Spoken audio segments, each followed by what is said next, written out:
દીવમાં એક્સાઇઝ કર્મચારીનો પૈસાની લેતી દેતીનો ઓડિયો સોશિયલ મીડિયામાં થયો વાયરલ. દીવ કલેક્ટર સાહેબે કરી કાર્યવાહી.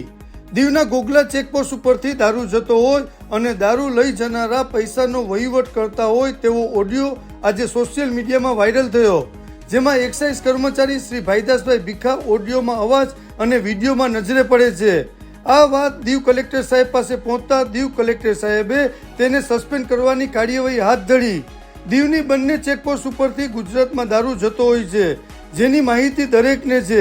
જો કાયદેસર ઈમાનદારીથી તપાસ કરવામાં આવે તો એક પણ બોટલ ગુજરાતમાં ન જાય. બુટલેગરો અને એક્સાઇઝ કર્મીઓની મિલીભગતથી આ કામ થતું હોય છે. દારૂ ગુજરાતમાં જતો અટકાવવો હોય તો પહેલાની જેમ IRBNના જવાનોને બંને ચેકપોસ્ટ ઉપર તૈનાત કરવા જોઈએ.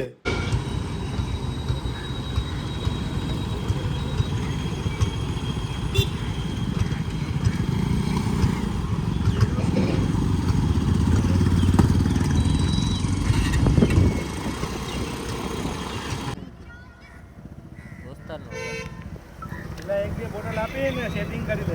તું એક કામ કર, 6 બોટલ લઈ જવાનો છે ને, 2 બોટલ મારા ટુ લેતો, 2 રોસ્ટેડ લેતો. તમારે એમને ખુશીથી પીવું, ચાલો બેઠી જાઓ. તમે કયોમાં પીવું હાલો, હે ખુશીથી પીવું ચાલો. પ્રેમથી પીવું ને, એમને પ્રેમથી પીવાની વાત કરું કે મારા 2 બોટલનો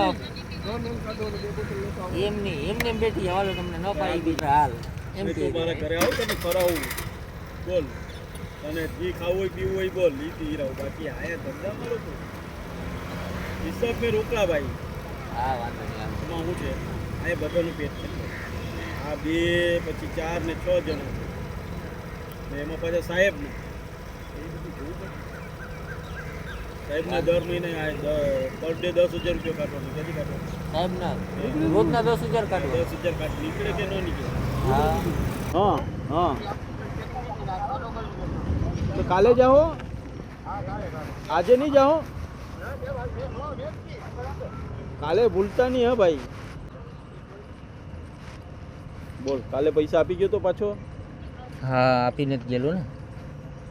પ્રતાપભાઈને આપી ગયો તો? પ્રતાપ જાડી આવ્યા હતા, હા આપીને ગયો.